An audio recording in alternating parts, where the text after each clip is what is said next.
Sectors of Indian economy. Sectors of economic activities. Economic activities refer to the tasks people perform to earn a living and support their families.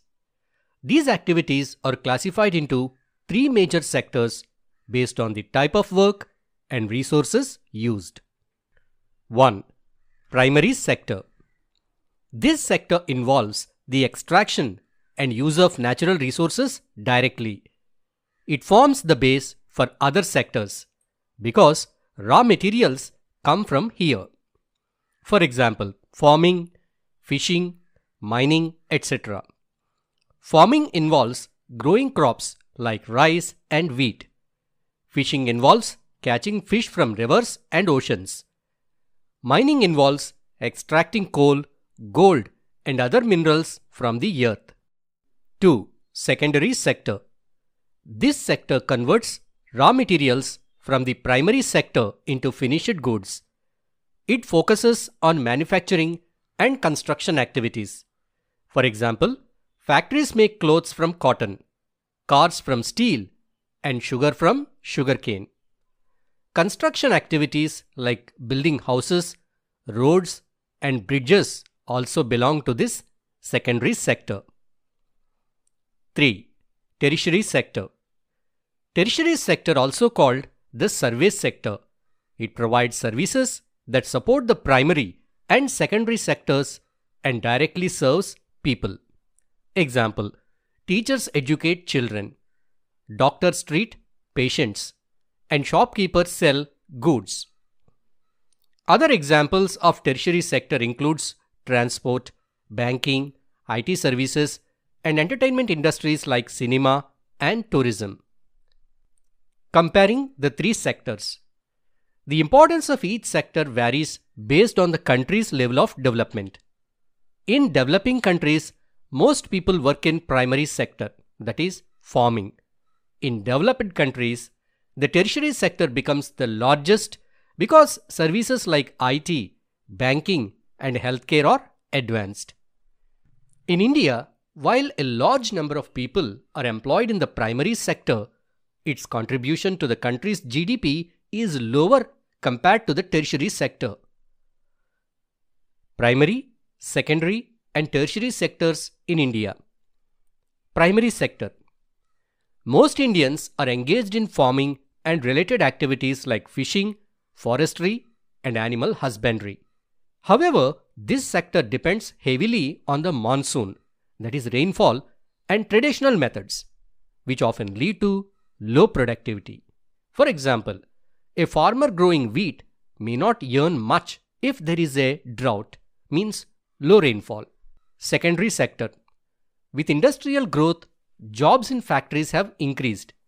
Manufacturing industries like textiles, steel, and food processing play an important role in this sector.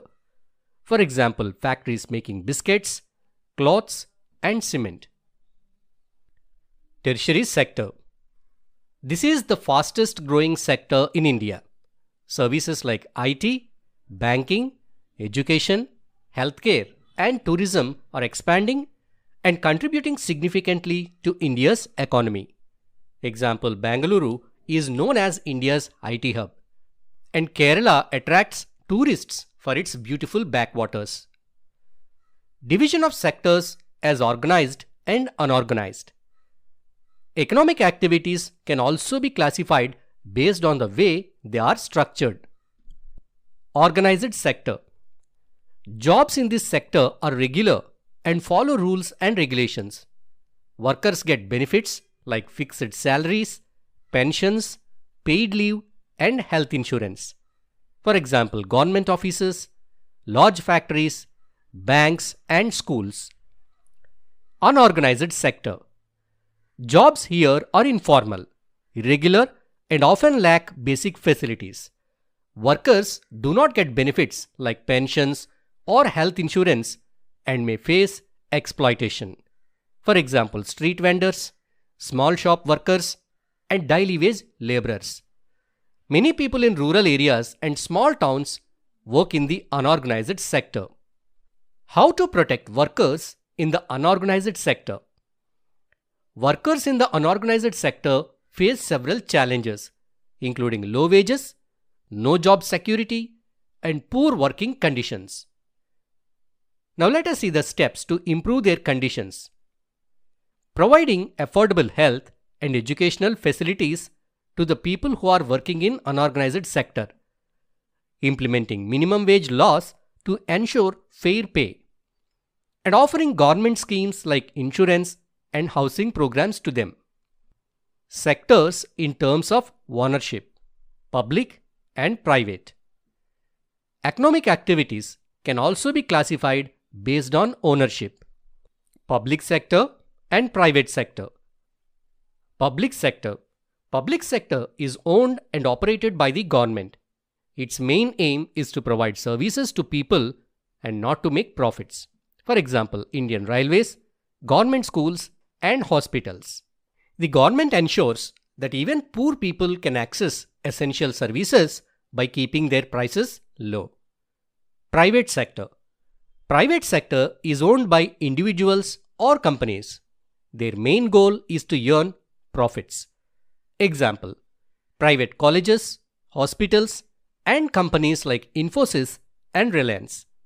While the private sector creates jobs and drives innovation, it focuses more on business interests.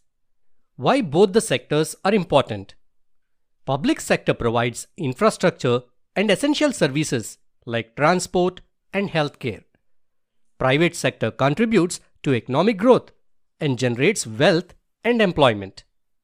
The changing importance of sectors. Over time, the importance of sectors changes as a country develops. Initially, most people works in the primary sector because farming is the main activity. With industrial growth, more people moves to the secondary sector for jobs in factories. Eventually, the tertiary sector becomes the largest because of the demand for services like education, banking, and healthcare. What is GDP? Full form of GDP is Gross Domestic Product. GDP measures the total value of goods and services produced in a country during a year. Example, if a farmer grows wheat, that is the primary sector. A factory turns it into bread in secondary sector. And a shopkeeper sells it. This is the tertiary sector. So, the value of all these activities is added to calculate GDP. Why tertiary sector is growing so fast? 1. Increase in demand for services like transport, banking, and healthcare as the population grows. 2. Development in IT and communication technologies has created jobs in cities like Bengaluru and Hyderabad. 3. Tourism, entertainment, and global trade are expanding rapidly. Disguised unemployment in the primary sector. What is disguised unemployment? When more people are working than needed and the extra workers do not add to productivity.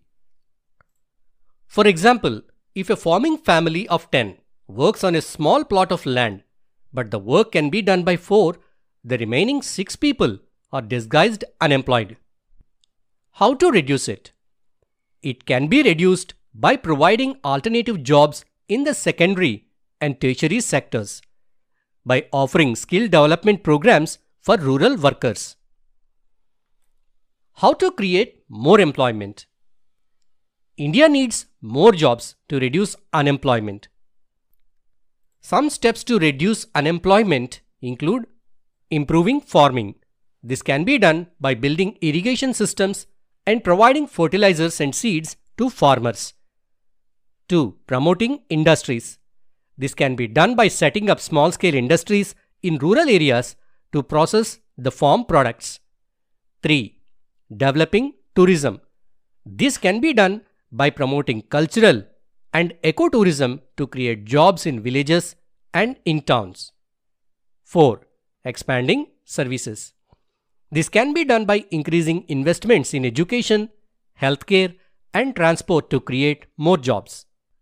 Sustainability and economic activities. Overusing resources like forests and water can harm the environment. Sustainable development focuses on using resources wisely so they last for future generations. For example, using renewable energy like solar power instead of coal to generate electricity.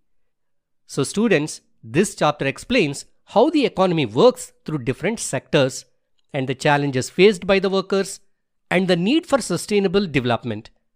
It also highlights how a balanced approach to the economy can lead to better growth and opportunities for everyone.